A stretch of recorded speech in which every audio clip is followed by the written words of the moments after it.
Низ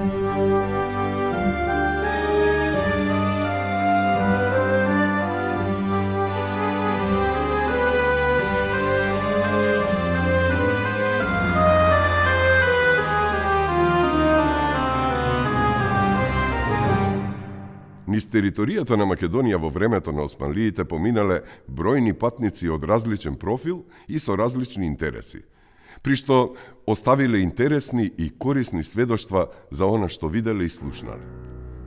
Нивните белешки, односно патописи, представуваат ценет историски извор, особено ако се потврдени со други историски извори. Тие се одликуваат со многубројни описи, богати со историски, демографски, географски и други статистички податоци, дополнети со лични видувања и размислувања. Феликс Божур се родил во Прованса во 1765 година. Потекнувал од баронско семејство. Студирал теологија на Сорбона, а потоа и воени науки, нешто кое што му возможило да стане дипломат и политичар. Така во периодот од 1794 до 1999 година бил конзул во Солун, а потоа и во Измир.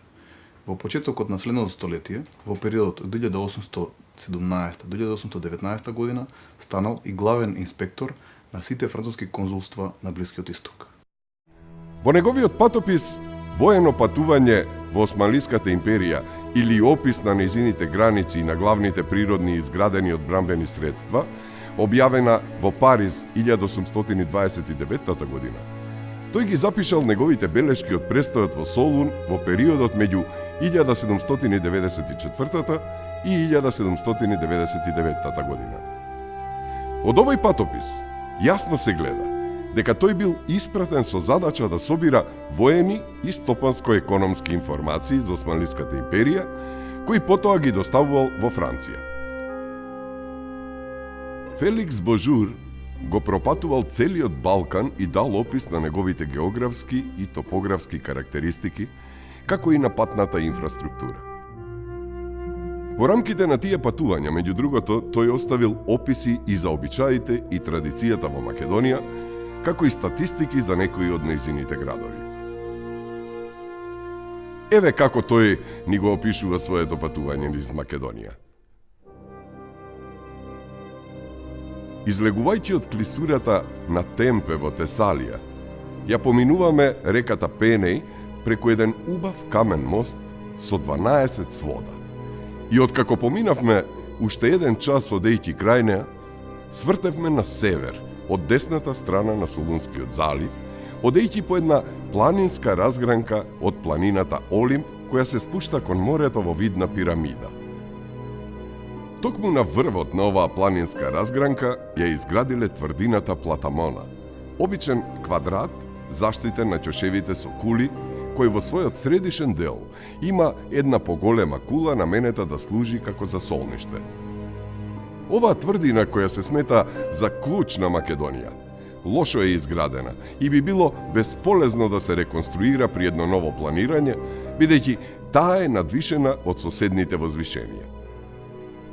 Внатрешноста на тврдината е сега натрупана со 100 дрвени куќи, кои при некоја опсада би биле пречка во нејзината одбрана. Од оваа точка може за неколку часа да се искачи гребенот на планината Олимп, што ја надвишуваат 3 врва со различна височина.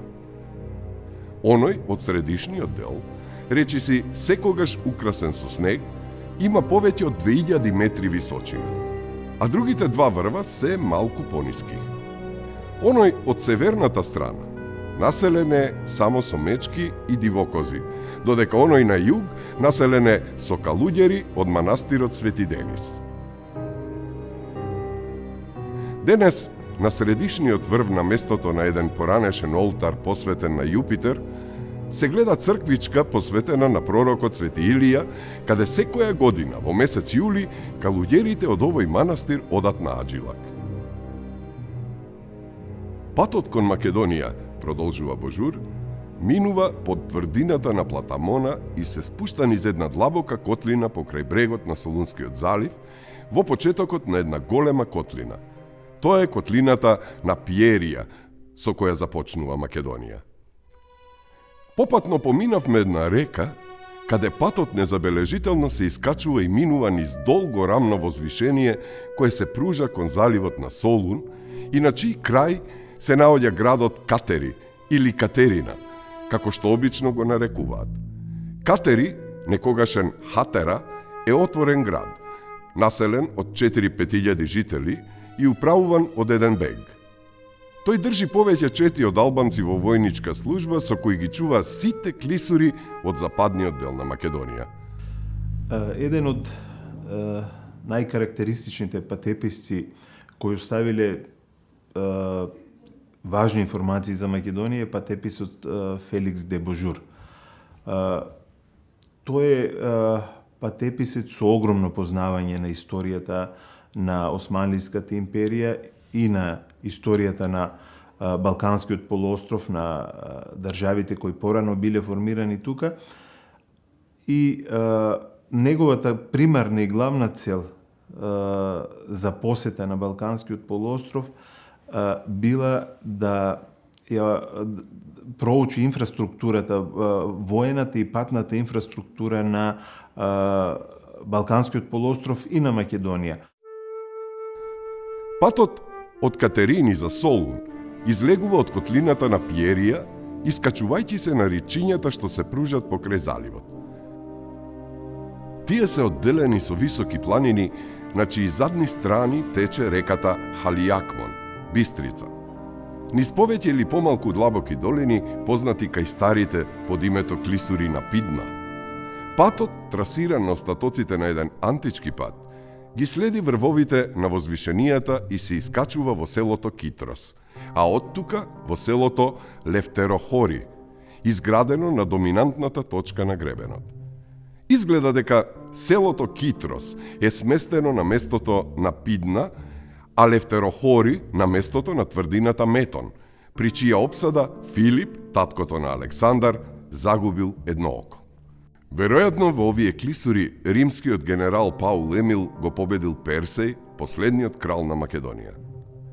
Римската легија, поделена на повеќе воени единици, тука лесно е разбила македонската фаланга.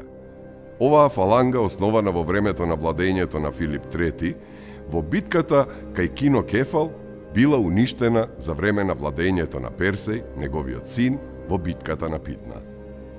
Познатиот француски патеписец Феликс де Божур во своето опширно дело дава драгоцени податоци за Македонија.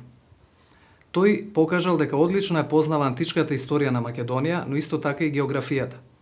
При тоа, во неговото дело се сретнуваат бројни топоними од античко, но и од времето кога живеел. Во неговиот патепис Македонија е точно, може точно да се препознае со сите неизини географски граници во антички контекст, во границите од кои се утврдени од античкиот период.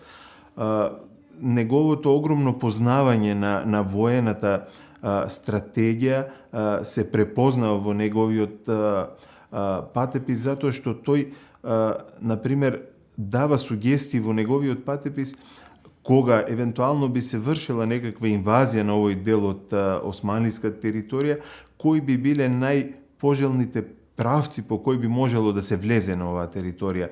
Значи, тоа се забелешки и сугестии на кои човек и денес може и треба да им посвети внимание поради неговото одлично познавање на воената стратегија. Реката Халиакмон, која извира на планината Пинд, денес ја викаат Индже Карасу, турскиот назив за Бистрица. Неја ја формираат две главни притоки, Венетико и Бихлишта, кои ги соединуваат своите води меѓу двете мали градчиња Гревена и Серфидже на северната задна страна од планината Олимп и се влеваат преку еден заеднички канал во Солунскиот залив. Патот кој се упатува кон северозапад и оди покрај подножјето на планините што ги делат водите на Халиакмон од оние на Лудијас и Аксиус, древно име на Вардар, оди преку Верија, Бер, Сјатиста, Биглишта, за да се спушти преку селото Хелмас, Елмас, село западно од Костур, во долината на Апсус. Тоа е патот за Албанија.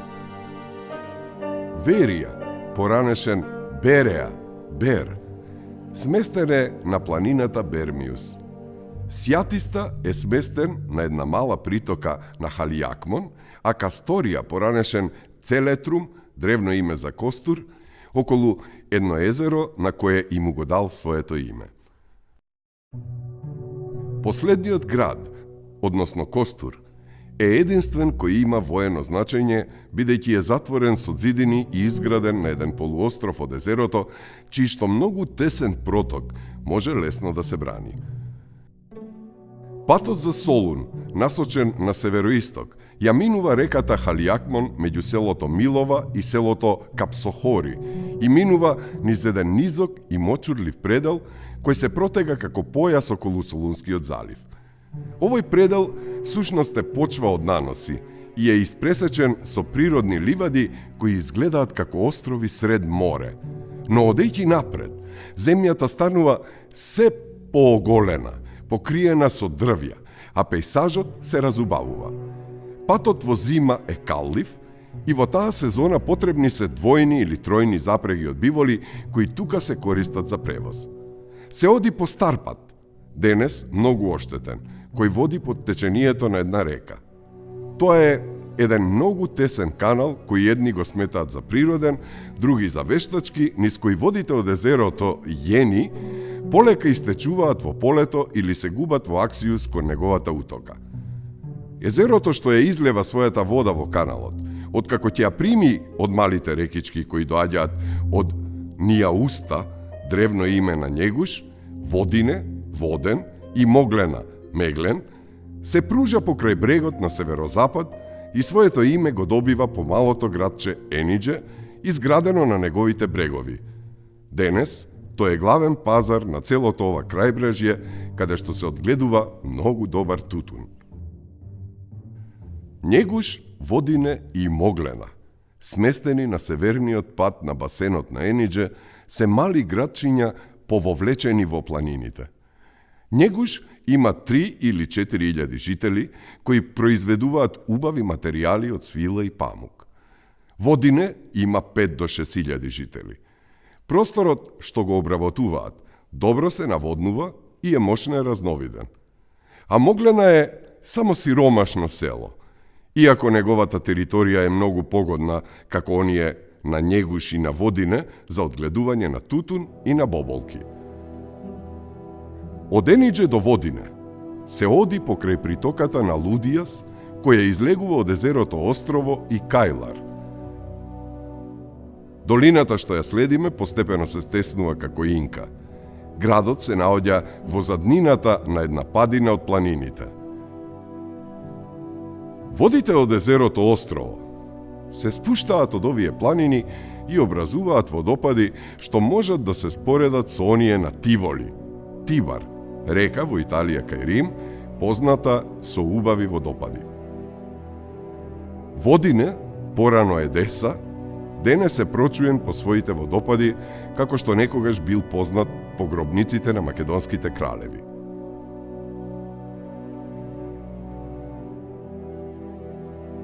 Малото градче Енидже, сместено во подножието на овој амфитеатар од планини, околу едно езеро, каде што се влеваат сите води од Лудијас, представува место со убава перспектива и може да има од 4 до 5.000 жители, речиси скоро сите турци. Овој град веројатно бил изграден на урнатините на Пела, родното место на Филип Македонски и родно место на Александар Велики. Пела се издигала амфитеатрално на падината на едно ритче на кое се наоѓала нејзината тврдина, кон местото каде денес се гледа малото село Клисија. Стисната во аголот на подножието на планините и во заднината на мочуриштата кои ја опколуваат на југоисток котлината на Енидже, Пела денес нема никакво воено значење. Пред Александар, Пела повеќе била за солниште отколку главен град на македонците. Потоа станала резиденција на нивните кралеви, бидејќи високо доминирала со својата тврдина на целата котлина која продолжува од езерото Енидже до Солунскиот залив и од Лудијас до Аксиус. Оваа котлина, речи си секогаш е поплавена преку зима, а лете нуди најбогати и најразновидни слики. Езера сред шуми, извори сред пространи ливади, насекаде зелени ледини и дебели сенки. Селото Ментеше, или Менташели, сместено на десниот брег на Вардар, источно од Енидже Вардар, е волшебно и славно по гробницата на еден муслимански дервиш. Секоја година тоа прима бројна навала од аџии од околните места, кои повеќе ги привлекува убавината на местото одошто светоста на дервишот. Понатаму, во својот патопис, Божур посочува дека има две насоки да се стигне до Солун. Едната од нив одела преку реката Вардар, која се поминувала преку дрвен мост облегнат на еден мал остров на реката, а потоа преку селото Текели за 4 часа се стасувало во градот. Понатаму патеписецот продолжува.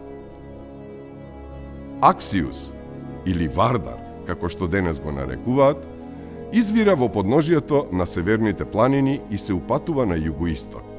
Ги прима кон средината на неговото течение од едната страна реката Кучук Карасу, турски назив што значи мала црна река или само црна река која се спушта од планината, а од другата страна реката Браоница, односно Брегалница, која се спушта од Мизискиот планински венец. Потоа влегува во една длабока долина, всечена меѓу високи планини, откаде излегува само за да се влее во Солунскиот залив, низ една ниска котлина, која непрекинато расте од неговите наноси и е плодна со жито. На север се протега планински венец, кој го опколува Солунскиот залив како беден, и кој на југоисток се приклучува на планината Хортач, за потоа да се разграни по целиот полуостров на Халкидик. Токму во подножието на оваа планина и околу убавото крајбрежје каде завршува заливот Терме, сместен е Тесалоники, односно Солун, голем трговски град и со својата централна местоположба тој е складиште на цела европска Турција. Иако од кај морето Солун дава пријатна гледка, однатре тој е нечист и лошо изграден. Неговото население се проценува на околу 60.000 жители, од кои половината се турци, а остатокот го чинат грците и евреите. Неговата главна трговија се одвива со Трст и Марсеј, каде главно испраќа памук, волна, свили, а оттаму добива платна, шеќер, кафе и други колонијални стоки. Од ова место, како од еден заеднички центар, тргнуваат разни патишта кои завршуваат во округот Македонија и во соседните краишта. Главните патишта одат за Лариса, Монастир, Битола, Скопје, Софија, Филипополис, Пловдив и за Цариград. Патот за Лариса, иако навидум лесен, сепак може да биде тежок за некоја армија која би сакала од оваа страна да ја нападне Македонија. Доколку се затвори клисурата на Темпе, долга 1,5 милја, војската би морала да помине низ клисурите на Пидна, а при излегувањето од нив да мине 3 реки тешки за прегазување, чии мостови за секунда можат да се срушат. Преминот на Вардар представува посебна тешкотија, бидејќи оваа река е брза. Можеме да ја споредиме со Дуранце, река на јужните француски Алпи, според количеството и брзината на водата. Таа е една од најголемите реки на Егејското приморје. Патот за Монастир води на запад и оди преку Пела и Енидже за Воден. Од тука патот се искачува минувајќи покрај Лудијас кон висорамнината на острово и се движи во правец на селото Катраница. Овде патот за Костур се одделува од оној за Монастир, кој минува низа од планини и се спушта по тесниот пат за Лерин, долж една притока на Вардар покрај која се искачува се до Монастир. Оваа притока, наречена Кучук Карасу или Еригон кај античките народи, се спушта како и Халиакмон од еден од највисоките планински врвови и е составена од 3 други притоки, од кои едната доаѓа од Магарево, влашко село западно од Битола, а другата од Кичево и третата од Прилеп. Сите три се соединуваат во големата котлина на Монастир, Битола, каде реката прави една голема кривина кон север, за да се влее во Аксиус кај селото Полоско, градско. Постои еден пат кој оди од Лерин за Костур низ овие планини и кој заедно со водите од езерото на Костур се спушта во долината на Халиакмон. Друг еден пат се упатува на северозапад за да стаса до градот Монастир, сместен во подножието на еден планински венец. Патот преку зима е каллив и се користи само за превоз со запреги од биволи. Крајот е доста добро обработен и богат со пасишта. Вегетацијата е бујна, а луѓето се високи и цврсти. Тоа се најубавите војници на Македонија. Монастир или Битола, поранешна Хераклеја, е град со 10 до 12.000 жители, поголем дел турци, затворен со еден обичен ѕид со пушкарници и надвишен од повеќе ритчиња на половина од неговиот обем, што е неповолно за одбрана. Сепак, овој град би можел да стане едно од најсилните места, со најдобра положба, ако го одсечеме од височините кои доминираат, бидејќи е сместен на еден од најглавните излези на планинскиот венец, на влезот на клисурите кои водат преку овој планински венец во Албанија. Постои едно патче, кое упатувајќи се на запад наеднаш се искачува од Монастир по планинскиот венец кој го поминавме од југоисточната страна, потоа се упативме кон северозапад и се спуштивме низ еден стрмен пад, низ еден шкрилест и длабоко излокан терен од водите на езерото Лихнида, кон градот Охрид, сместен на влезот за Албанија. Падините кои се спуштаат кон езерото Лихнида се стрмни и затоа влезот во Македонија од оваа страна, а и од другите е доста отежнат. Ова го натерало еден древен историчар да рече: да се победи, значи да се влезе таму. Патот што води од Солун до Охрид изнесува 51 милја и тој насекаде покажува траги од стариот пат и ја следи трасата на патот Вија Егнатија, кој продолжува од Лихнида преку планините Кандави или Кандавија, древно име за планинскиот предел меѓу Охрид и Тирана во Албанија. Патот Вија Егнатија со цела своја должина има 80 милји, а патот од Солун за Драч бил еден од поубавите патишта што ги имале изградено римјаните и тој по најкуса линија го поврзувал Рим со Цариград. Три други патишта се искачуваат од Монастир. Едниот од нив поминува покрај Прилеп и оттука свртувајќи на југозапад ги поминавме северните планини за да се спуштиме кон Дебар, во долината на Дрим. Прилеп е град со 4 до 5.000 жители, сите сместени за еден басен, богат со пасишта, каде што се одгледуваат најдобрите волови во Македонија. Два пата водат од Солун за Скопје. Упатувајќи се на север, едниот по на запад оди покрај Аксиус до неговото спојување со Еригон и Брегалница, од каде тој се искачува преку Ќопрулу, Велес, до Скопје. Другиот поисточно поминува низ Килкис, Кукуш, Дојран, Струмица, Радовиш, од каде тој ќе ја помине Брегалница околу Штип, за да му се придружи на другиот пат кон Велес. Овие два пата се подеднакво тешки, бидејќи по едниот неизбежно треба да ја преминеме долината на Аксиус, честопати поплавена, а по другиот треба да се искачуваме по височини на повеќе места многу стрмни. Штип и Велес се два мали оградени града, секој со 3 до 4.000 жители, добри како места за преминување, бидејќи ги затвораат долините на Брегалница и Аксиус, но беззначајни како воени места, бидејќи над нив доминираат околните височини.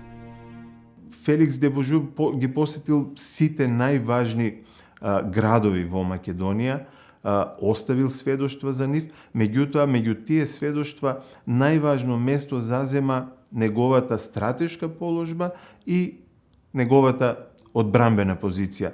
Дали во тој град постојат ѕидини, дали има тврдини, дали има артилерија или нема, од каде би било евентуално најлесно да може да се продре на таа територија.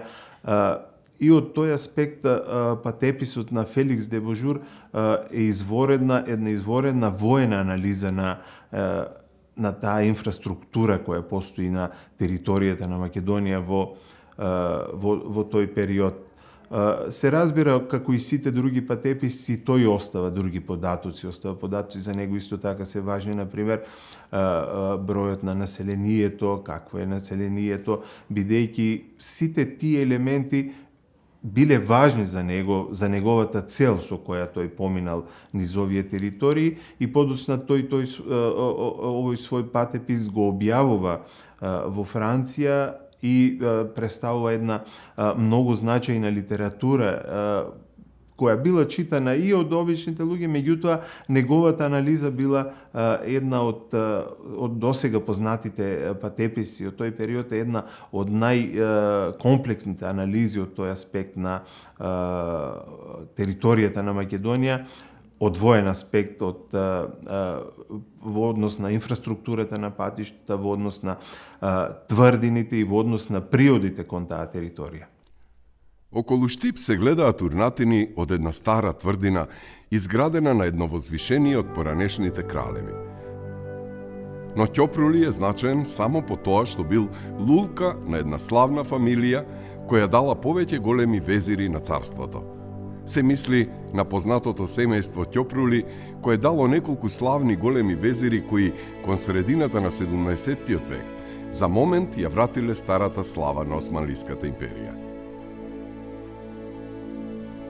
Некои од селата што се среќаваат по патот од Штип до Ќопрули и одовде до Скопје, населени се со христијани чија активност и чистота се во контраст со мрзеливоста и нечистотија на другите христијани.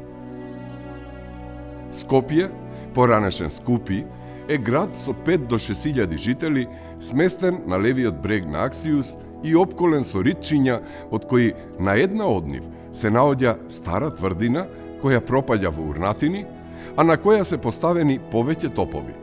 Улиците се нечисти, куќите мали, но тука се наоѓаат остатоци од споменици кои укажуваат на неговото поранешно значење. Во негова близина се гледаат остатоци од водовод, некогаш бил облегнат на 53 лака преку кои се носела вода од лепенец. Овој град е најзначаен од воена гледна точка меѓу сите други што го опколуваат Аксиус, бидејќи е сместен кон аголот што се образува од соединувањето на два планински венци и е главно клучно место на Македонија. Тоа е место каде што една војска е задолжена да го брани влезот на оваа област. Се наоѓа на излезот на едниот и на другиот планински венец и е на раскрсница на трите патишта кои водат, едниот во Албанија, другиот во Босна, а третиот во Тракија. Два пата упатуваат кон запад од Скопје. Во Албанија, едниот се искачува по една притока на Аксиус до градчето Тетово, каде што поминува преку еден планински венец во селото Стража, за да се спушти во долината на Црни Дрим. Другиот се искачува покрај една друга притока на Аксиус, од каде се искачува преку селото Вешала на една од најстрмните клисури на планинскиот венец, за да се спушти кон Призрен во долината на Бели Дрим. Но овој пат е многу тежок и искачувањето овде е исто толку стрмно колку и спуштањето. Клисурата или преслапот преку кој се поминува планинскиот венец е многу висок и речиси секогаш е покриен со снег. Патот од Скопје за Тракија оди на исток па кон југ, покрај подножието на планинскиот венец, поминува преку две притоки на Аксиус, едната кај градчето Куманово, другата кај Егри Паланка, Крива Паланка, во чиј средишен дел се наоѓа мала квадратна трибина заштитена од 4 кули. Излегувајќи од Егри Паланка, се искачува на една голема планинска разгранка од планината Орбелус, значајна по нејзините рудници за сребро, за да се спушти кон Ќустендил до басенот на реката Стримон. Струма тече од север кон југ и има количество на вода која е понекогаш еднаква на онаа на Аксиус, а понекогаш помало од водата на Халиакмон, односно таа е брз поток или тивок порој, зависно од годишната сезона. Например, во пролет ја поплавува котлината на Серес, а преку летото полека тече по своето длабоко корито. Оваа котлина, долга 7 до 8 и широка 3 до 4 милји, е една од најплодните и најдобро обработени котлини во Македонија. Покриена е со села и целата е испресечена на мали квадрати кои се насадени на изменично со памук и со жита и кои оддалеку наликуваат на шаховска табла. Серес, поранешен Сирис или Сирка, сместен е на 1 милја источно од Стримон во подножието на планината Серсина и на еден поток кој доаѓа од овие планини. Градот, затворен со еден обичен зид, се издига над потокот на едно ритче на кое се наоѓа една стара тврдина заштитена со кули и може да опфати 25 до 30.000 жители, од кои 15.000 се турци, а другите христијани помешани со неколку евреи.